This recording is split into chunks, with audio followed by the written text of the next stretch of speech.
Zino sabiti yawedde ku myaka 96.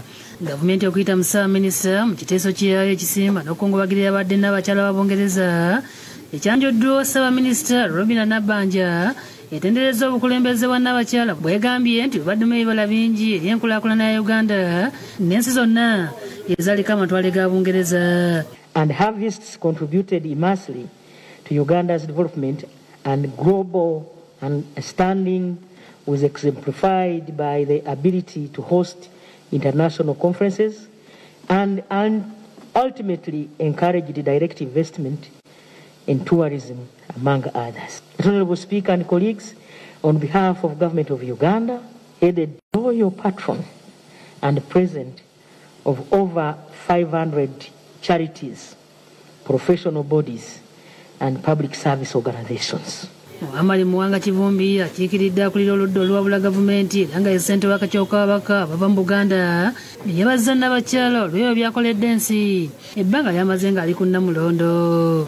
For many generations since the accession to the crown, Queen Elizabeth had a remarkable influence on how the world is run. No more was her influence felt than in the Commonwealth family of nations. As the patron of the Commonwealth, she was at the helm of pursuing and facilitating a development agenda. Omubaka Nkunyingi Mwadawo wa Kyaddondo East ssaako ne Aisha Kabanda omukyala w'e Butambala basabye abakulembeze mu Afirika bulijjo okukolera emirembe. Tulinze yaliko ettwale lya Bungereza ali ekyokubi tuli wansi wa Commonwealth omukago ogugatta amawanga ago. So twagala kirabako mbikolwa. Abakera bategeeza nga Bungereza bwesanya okubeera ekyokulabirako nti Obwakabaka busobola okukolaganira awamu n'ebyobufuzi ebya bulijjo okukulaakulanya eggwanga lyonna awatali kusika muguwa. Nti omuntu we babanga bakuwadde obukulembeze oba obufuzi olina kubeera ng'okolera eggwanga kugezaako kubeera ng'okulaakulanya eggwanga. Waliwo n'abategeeza nti Queen abadde kyakulabirako eri okufuga n'okuweereza tekuliko myaka wabula kutegeera n'obumalirivu. She showed maturity, character, determination and commitment of the highest order, which has made her one of the longest reigning monarchs in the world. You could see dignity, you could see a mother, you could see somebody who was in tandem with the changes that have taken place over the years.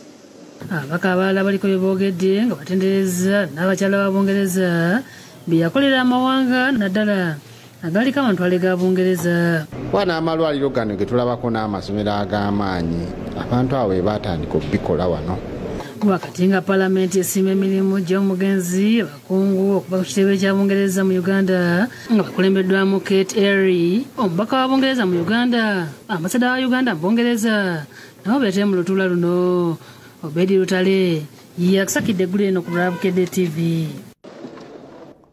Webale nnyo Obedi Lutale. Mu buufu bwe bumu obwo kwo okukungubagira Queen Elizabeth owookubiri kukyagenda mu maaso ng'olunaku olwaleero enjole ya Nnabakyala etwaliddwa mu Paalamenti y'e Bungereza okusiima emirimu gy'akoledde ensi ye.